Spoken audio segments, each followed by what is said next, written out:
In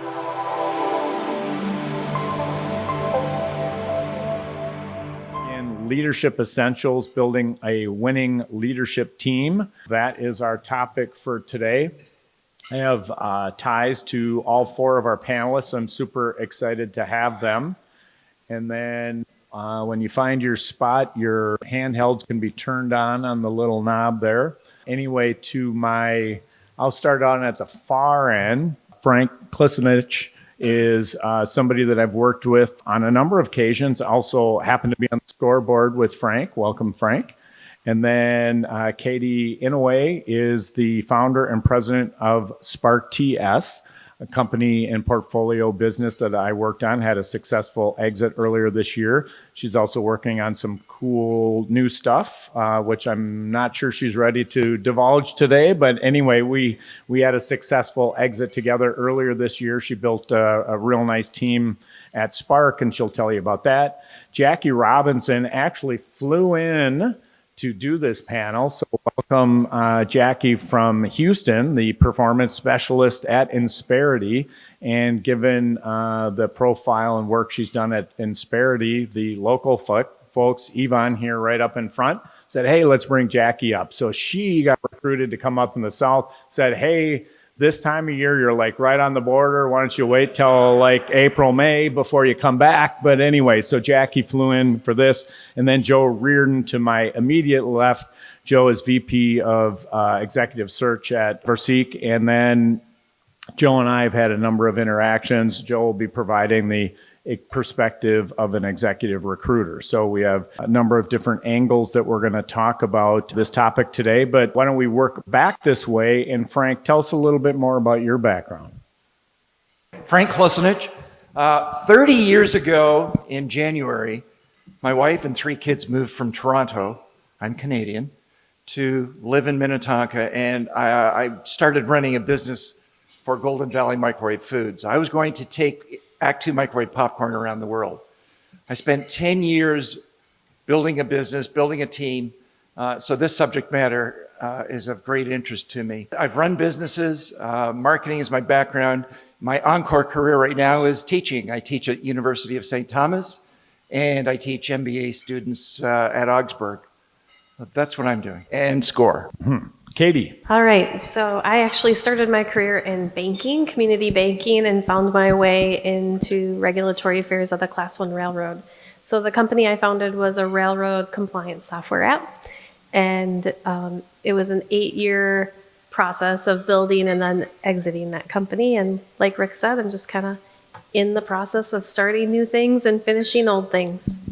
And then one of the things I would say about Katie, we talked about it at the SAS event back in September, is she built a successful part of the business and then took the profits from that and put it over into another category, which is where I got involved with her on the SaaS product. And so she had a part of the business that in essence acted as her funding source for the SaaS part. So that was a brilliant move on your part and part of what we talked about at the financing for SaaS businesses. So anyway, welcome. Thanks for joining us. Jackie, all the way up here from Texas. Thank goodness it's not December or January, but welcome. Tell us a little bit about you. Thank you for having me. I've been working in the training and development, professional development space for over 20 years. I work a lot with small and mid-sized companies with all things organizational development related, which includes leadership development strategies, strategic planning, change management, succession planning, all of those types of things that are important for an organization to really be able to utilize their people to be able to carry out the goals and objectives that they have and to get the outcomes that they're looking for through the performance of their people. And what is SheBoss? Me? No, just kidding.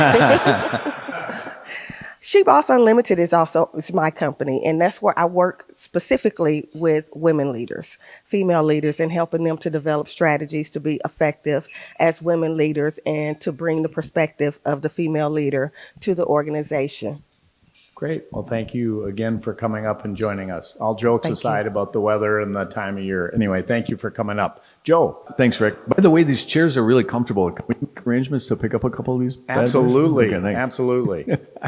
About 20 years ago, from here originally, 20 years ago, moved back from the East Coast, spent 16 years out there, was a CFO for a company that we sold, and then moved back here. Didn't really know what I wanted to do at the time. I had in finance and accounting roles, ended up looking at a couple of CFO opportunities through a search firm, offered up some constructive criticism about how he's being handled, and lo and behold, they asked me if I wanted to be part of their team and do executive search. I did it thinking that I would be in it for a few months before I actually placed myself or was networked well enough to actually make some connections that led to another CFO role. And that was more than 20 years ago. Loved the executive coaching part of it, loved the showing people opportunities that aren't necessarily looking that could compel their career. And then also working with companies and finding out exactly what they were looking for. I've been with Verseek now for going on 14 years. I lead the executive leadership search practice area. So our practice area does board director searches, CEOs, presidents, and any roles that report up to those. The differentiator with us is I function as a strategic advisor for our clients, so we'll get involved in a lot of leadership coaching, strategic planning, succession planning is a big one right now, compensation analysis, compliance and control. So all those areas we partner with existing subject matter experts that we can bring in and work with our clients. So that's about it.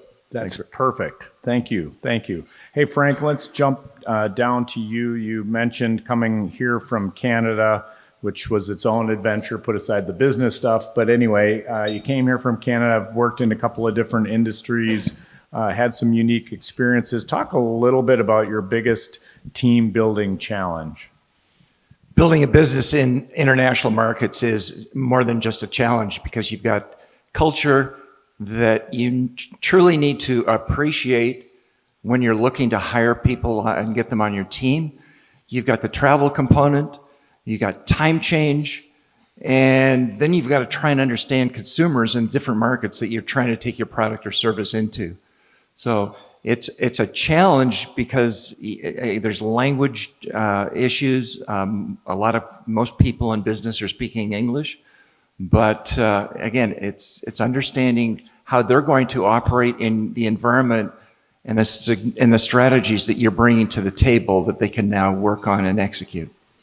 And then given your work at St. Thomas in Augsburg, and there's an unnamed student in the room here that you've had, talk a little bit about what you perceive to be the biggest challenge for Gen Z as they graduate and move on into the marketplace. Well, our photographer, Hayden, was in my class in the first 7 weeks of this semester, and he did a really good job. He's one of my better students. Gen Z are coming into the workforce, and there's a great deal of confusion and uncertainty of what the marketplace offers them. They're coming out of school with debt. They're coming out of school with an economic situation that's uncertain. The issue of our government leadership is questionable. There's climate change. Gen Z is a confused group of graduates that are going into our marketplace, and they're uncertain about what this world has for them. They're coming out of University of St. Thomas with a great education, and hopefully they've really enjoyed some of their profs. Especially the ones that gave them A's, right? Hey, Katie, you worked at a couple of larger organizations before you started your own company. You started your own company, added in some other product offerings. We made an acquisition that got you into a new business. How have you seen these teams and these different organizations handle conflict, decision-making, and accountability? And how are those experiences hopefully different than an average one? Right. So I think high-performing leadership teams in general, what I say is they have more good days than bad days because, it's a continuum on how we handle conflict. Are we going to blame? Or are we going to avoid it? Where high-performing teams are going to embrace it and realize it's part of the gig, right? And be somewhat excited because when you're stretching yourself, doing hard things, conflict is part of it. Same thing with accountability. I think there's just more good days than bad days. And that looks like really starting with yourself accountable when you're part of a team before you start looking at how you're going to hold other people accountable. And then decision making, right? Like the continuum of we're doing this because we're told or based on hierarchy versus everybody has a seat at the table, everybody has a voice, and then thinking through, the continuum of I want to be right versus I'm going to do the right thing. So I think it's having more of those good days than bad days. Well, I certainly saw more good days than bad days with your organization, so thanks for including me in that journey. Having, again, worked at bigger companies and then had your own, having the right people in the right seats, super important, as well as challenging. What times suggest that you should make a change? And I know, you had to face some challenging decisions. Anyway, how did you go about seeing that, recognizing it, and then what did you do? It's a little bit of the opposite of that first question, but I think if you're asking yourself as a leader, do I have the right people in the right seats? You're halfway there. When the good days become less and the bad days become more based on those other things that I said. I'll just say really quickly, I think the two biggest mistakes I made in that spot, and when you're growing and growing fast, what could be right last week maybe no longer is right this week. So you have to be able to be flexible. But I think one, just keeping people in the same spot too long because of holding the status quo. Now, if they're a rock star, then they're not holding status quo. If they're holding status quo because they've been there, that's a mistake, and I've seen that. And then the second is, and I think I'm most guilty of this, is seeing a rock star thinking they're doing great over here and putting into a situation was just too much too fast for them. And then all of a sudden, the things I talked about in my first response requires us to have that internal confidence to be able to lead with trust. And when we put some people too fast out of their comfort zone, it creates insecurity, and it's really hard for them to find that spot. And it's confusing sometimes as leaders when you're like, but they did phenomenal over there. Just too much too fast. Yeah. Thank you. Jackie, jumping over to you, what do you think is the most critical component to building a winning leadership team?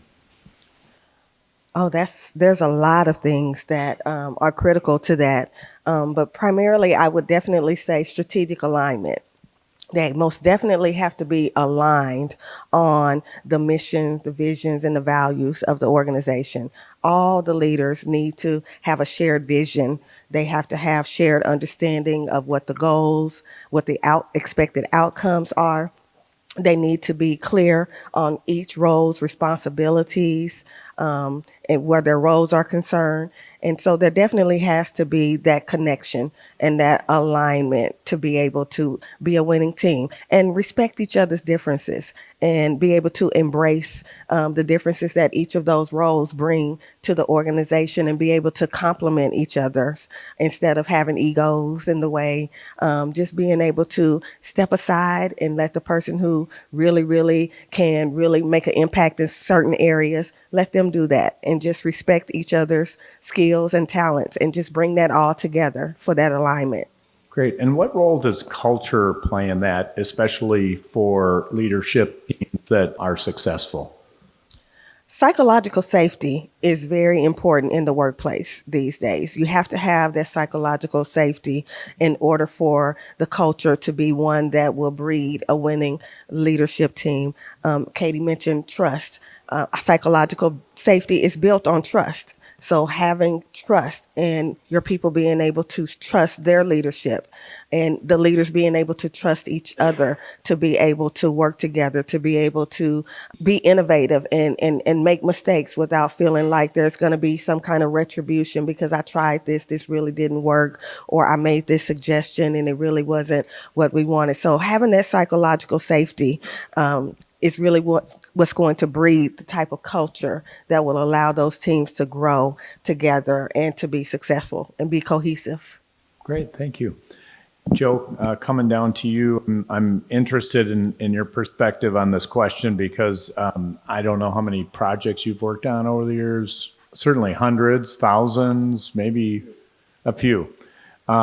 You think there are some consistent behaviors or traits that predict long-term success. So let's hear what those are. Yeah, and we were just having this conversation before the event started, and things that we live in an exponential world right now, and the answer to that question may change in a month. So as it exists today, based on what I've seen, there's a few traits that I've seen over the years that have really determined long-term success. One is self-awareness. The second one is accountability. And the third one is adaptability. The good leaders I've worked with over the years have always known who they are and know what their strengths are as well as their shortcomings. And they inject that into, and it has influence over their hiring process. So they want people that are complementary to their skill set. And that comes from having a high level of self-awareness. They also take ownership of outcomes, which is something that doesn't happen as often as it should. But they really take ownership of outcomes. And then the other thing, and this is true, this will be more true as our challenges continue to evolve and the world we're facing, is adaptability. And executives need to be able to adjust to an evolving business. All the leaders, good leaders I've worked with, have led with humility, and they've made decisions with conviction. With respect to the adaptability component, good executives, successful leaders, develop over time the ability to adapt to a changing environment and go into new business models, or new product lines, or entirely new companies. Where they're required to not only identify, but prioritize economic drivers and be able to focus on those. And that's a skill set not every executive has. But if somebody can develop that quickly and be able to demonstrate that they can have success in a new environment, that really leads to their full-time success. With respect to boards, Rick, that's a little bit of a different, those three still apply, but from good, successful leadership, long-term successful leadership from a board perspective, it's really about diversity of thought. When you're looking at the board as a team, what business owners and nominating committees are looking for now is really diversity of thought, but not only diversity of thought, but diversity of contemporary thought. So the dynamics and the selection criteria for board directors has completely flipped 180 degrees in the last year and a half. And really what they're looking for directors now, sorry, going in and out, is sitting executives. So they want to have people on the board with enough experience to speak from that and leverage that, but at the same time be in a position to say, here's what we're dealing with now in our environment. They want people that are dealing with tariffs. They want executives on the board that are dealing with compliance issues. They want people on the board that are dealing with growth under the veil of high interest rates. So that's really what they're looking for right now. And it's even trumping previous board experience, which is really interesting. We've placed 6 directors just so far this year. 5 of those directors were women, and all 6 of them were sitting executives, just to give you an idea. All right. So anyway, that's it. Thank you. All right. For the panel in general, whoever wants to answer in whatever order, we'll give everybody a chance to answer the question. What's the one thing that you think distinguishes a winning team from one that's just merely competent? As a team, you've got to adapt to changing circumstances. We all have our business plan, our 3-year strat plan. But when you're in the real world, means that there's a competitor out there that's doing something differently. And it's a surprise. How you adapt to that changing circumstance is what a good team will do. They will modify their approach, and they will overcome the obstacles of success to get to success. Can I add to that, Rick? Jackie touched on it as a successful team, and to add to what Frank just said is the teams that I've seen over my career that have been real successful, either my own internal or external clients we're working with, are ones that have healthy tension. Healthy tension is extremely important to deal with conflicts. Not everybody agrees, nor that's where you arrive at compromises that actually work. And what's required in that is to maintain a level of trust. And that is only accomplished by dealing with each other respectfully. And the quickest way to derailing growth and development is by not trusting who the people you're working with. I think those teams would be teams that collaborate. They are very collaborative. They know how to work together. They know how to build off of each other's strengths. And they really, really are innovative in that way. That makes them more competitive. And that usually makes them more successful. Those kind of teams are able to really scale operations when they're more collaborative, and that they're more innovative because they can respect each other's differences and strengths, as well as be able to build each other up in areas where there's opportunities. Yeah, I would agree with a lot of what's being said. I think fundamentally you need that trust and that. But on top of that, I would add that I think really effective teams have what I call the paradox of success, where they can get in it, in the trenches, go all in it together towards a vision and be all in, and at the same time have that adaptability to be open to other ideas and the possibility that maybe that end goal needs to be shifted a lot and that they can pivot. And it's hard to hold both of those things, but I think that really makes a great team. Next question. There's always a balance between picking the best athlete and trying to fill a specific role. How do you pick between those two, or how do you balance that? I think you've got to take best athlete, but recognize that there are points in time when you're going to have expectations to broaden the individual's exposure and responsibility. So you want best in class, but you want adaptability. This is addressing the culture fit issue versus a skills alignment. And the answer to that is you don't always have both, obviously. And I've seen so many times where both clients will both hire somebody who fits the skills profile, but not quite the culture. And then somebody that aligns really well with the culture, but not quite the skills. The magic happens when you find both. And the preference should be you start with the skills and then move then into culture alignment. You can teach skills, you can't teach character and integrity. So getting a culture alignment is required, and not always a perfect skills fit, but there has to be some skills fit. That depends on the role, but usually you have both, but you begin with skills and end with culture alignment. I would like to add that oftentimes I think we confuse skills with domain expertise. And so, a lot of times somebody who has a lot of domain expertise may not necessarily have the same skills. And the position, if we're looking to hire a leadership position, if they have the skills of leadership or team building, that can transfer into a new company, into a new situation. So that clarity between domain expertise in whether it's finance or marketing or maybe tech, whatever, maybe the industry itself, I think creates confusion. I agree. I think that if you can't have the best of both worlds all at once, it's culture, a fit, making sure that there's alignment, that person's mindset, their person's attitude towards the business, and all of those is important. You can develop people. People can be developed.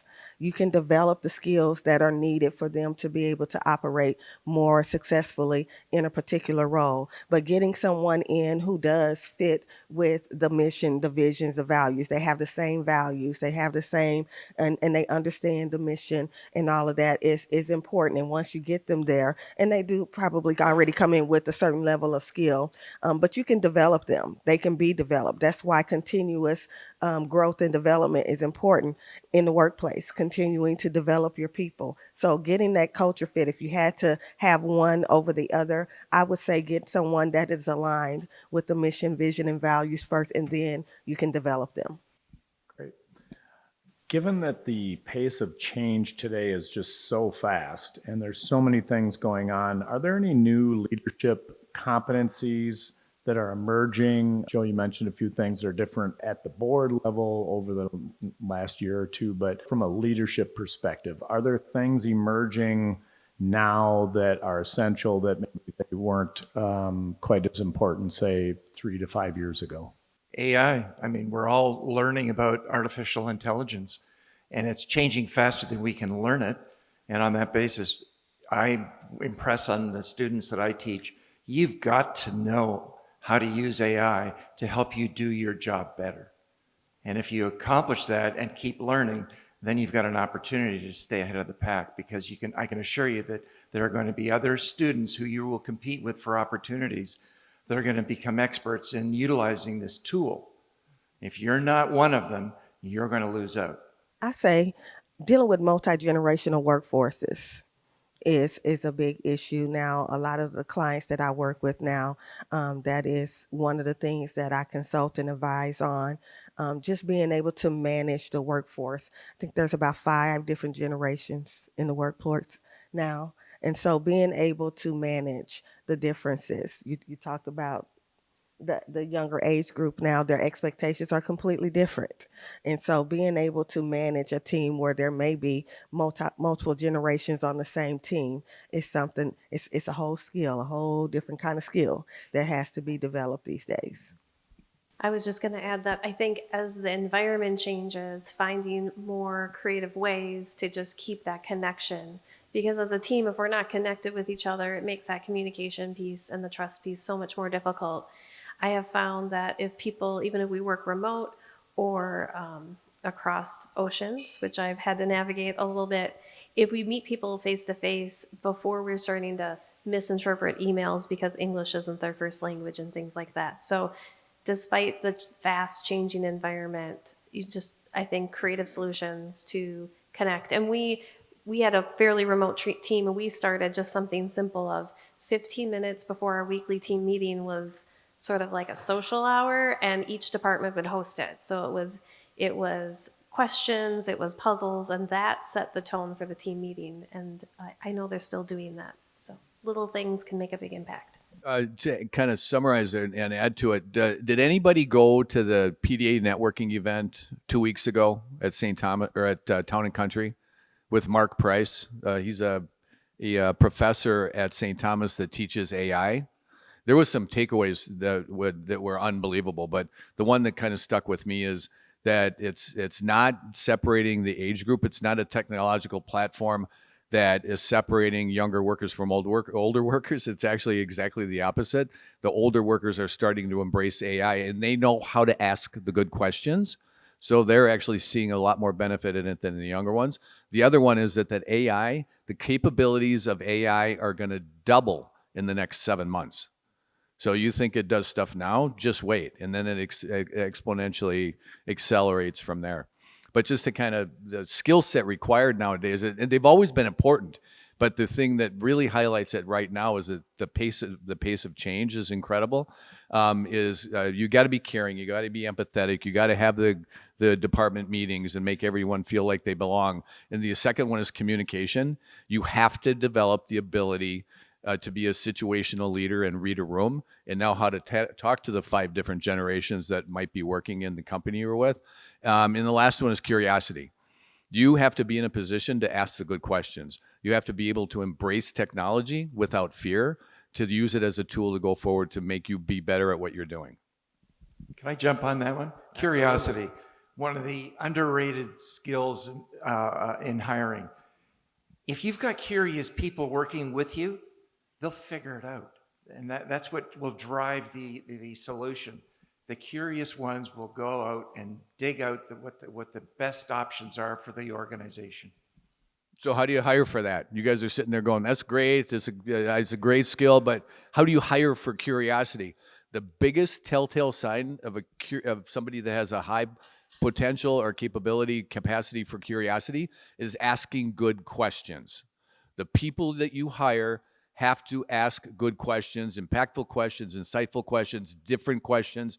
That's the biggest differentiator when you're looking from one candidate to the next. In today's business world, what do you think is lacking when it comes to developing leaders? We talked a little bit about, teaching people and bringing them up. What do you think is lacking in the environment we're in to develop better leaders? I have found that for a lot of companies, leadership development is just not on the top of their list. It's not a part of their strategic plan. Hasn't even hit their radar that they need to be committed to developing their leaders. And so there definitely is a shortfall of that, because sometimes it's not until things start going awry or they start noticing there are some issues with workplace culture, or they're having some retention issues because of things that are related to leadership or management style, that they start to figure out that we probably need to do some leadership development. Many people are in these roles now that have never led before, or either they have not been leaders of people. They might have been in leadership roles but never led people before. And so that becomes a problem when you talk about things like communicating effectively with them. So to me, it's just a lot of companies just don't even make leadership development a part of their strategy for success. Yeah, and I can add to that. So actually, the company I founded started as a training organization. My background was instructional design, so we have some similar background. I find that when companies do prioritize or think they're prioritizing leadership programs or development programs, they forget about really zeroing in on what is the impact of that training. I think they can get caught up on, this looks like a great program and look at this initiative we did, but pulling people together off their jobs for maybe one day or even 1 week, once a year, isn't really impactful leadership training. What studies have shown, when I looked at this last, and I was just doing some consulting on leadership training 2 weeks ago, is that really to develop leaders, you need to have the ability to have that experience, to reflect on that experience, and then share that experience with peers, and then repeat that process. And that requires investment. So, that's not a 1-day seminar. That's a cohort of peers. That's something that's a lot more, it doesn't have to require a lot of resources necessarily, but it does need to think through the structure and the timing of it. There's more leadership development training that happens at the university level than in business, and I think there's a reason for that. If you've got a quarterly orientation or an annual orientation, you're thinking of results only. You're not thinking about leadership. You're not thinking about 5 years from now. You're not thinking about who's going to lead the organization as CEO when that individual retires. You're fighting it out for month, quarter, and year, and if you can survive that, then you'll worry about next year. And that's why you don't see as much leadership training taking place at the corporate level. Yeah, leadership development is viewed as more like an event than actual process. Leadership development should be woven into the culture of a company. And what does that look like? What that looks like is ongoing mentoring programs, ongoing feedback and development meetings between supervisors and bosses, and providing some kind of guidance. Being a continual learner is not promoted in companies. Offering different classes you can take and actually promoting that through the HR group. I don't care how big or small the company is. There's all kinds of outside leadership development or continuing development opportunities that are endless. St. Thomas being one of them. All right, lightning round. I got a handful of questions, looking for one sentence at most, if not much less. There's a test, Frank. You'll be graded. All right, what's a common mistake that organizations make when they hire or promote somebody internally? One sentence or less. They expect the individual that just got the promotion to understand the expectations. They don't lay it out. You get it. We expect you to know. Not supporting them once they're in the role. Lack of leadership assessment, just relying on past performance at an individual contributor level. Y'all did great. That was great. All right. What's one piece of advice you'd give a business leader who wants to strengthen their leadership bench in, well, I guess we're at the end of 25, but somebody's thinking about strengthening the bench. What's one piece of advice? If you're not sure how to start, ask the bench what you think they need, what they want. Skills inventory. Define what is missing, figure out what is missing on the team, and then develop for that. Yeah, I would agree. So getting into a level of understanding the skill of the team that's in place. So that comes with evaluation. Good. What's the most common leadership mistake you see people make?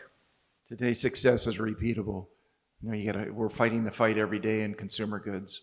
We're seeing brands that are declining and private label increasing. So what happened today is not guaranteed tomorrow. Not investing in bench strength and waiting until it's too late. And the good leaders I've seen really focus on succession planning. Lack of clarity and vision, and not setting clearly defined expectations. Now, you're not going to be able to explain this, so it's a little bit of a tough question. However, was there a human resources decision that you made that you ended up regretting? Yes or no? That's short. But then what was it? Hiring, firing, just like high level, what was it? That's an easy one for me. I was going to save somebody. I wanted this individual who had great character to succeed, but didn't have the right skills. I was going to save him from failure. And after I let that individual go, I had 2 members of my team come up to me and say, "What took you so long?" Mine is an example of the too much, too fast that I alluded to earlier. I had a great employee doing great with his area of expertise, gave him more responsibility, and he just wasn't able to handle it. And once you give somebody that, and he wanted it, but once you give somebody that, it's really hard to dial that back. Tried ways to do that without hurting his ego, but at the end of the day, it ended up me terminating his employment, and I felt responsible. Consistent with that is everybody's heard the adage, hire slow, fire fast. And I think trying to make somebody fit that doesn't fit, and even moving around to different roles is something we're all guilty of. And unfortunate, the person that gets the biggest disservice is the individual. What's one thing, there's some young people in the audience here today, one of Frank's students, and there's some other young people in the audience, as well as people that'll be listening to this online. What's one thing that, one piece of advice you'd give to young people that are either just getting into their work career or are in the early phases? Another easy one. Put your damn phone down. You're tethered to it. Put it down. Pay attention when you're in a meeting and when you're in my class. That wasn't personal at all. Don't expect people to know what you want or what you need. You have to be comfortable articulating what your needs are and even what your career goals and aspirations are. Don't expect people to just know, not even your boss. Replace defensiveness with curiosity. Intentionally develop your network before you need it. Great one. Great one. All right. To wrap it up, in lightning round, short answer, what's the one thing you'd like the people listening or our audience to take away with them about today's event? Over communicate on your teams. Don't assume that everyone understands what your vision and mission and purpose is. Over communicate and repeat it. Celebrate success publicly. Deal with failure privately. Building leadership within yourself or within teams is a process. It's not a destination. Establishing trust within your team and within your organization is going to take you a long way as a leader. Leadership is a contact sport. It requires presence and developed by presence, accountability, and empathy. All right. Fabulous job. You followed instructions. Great. Thank you all for being here. Hope to see you on December 4th when we're going to talk about brand building for founders and business leaders. Thank you.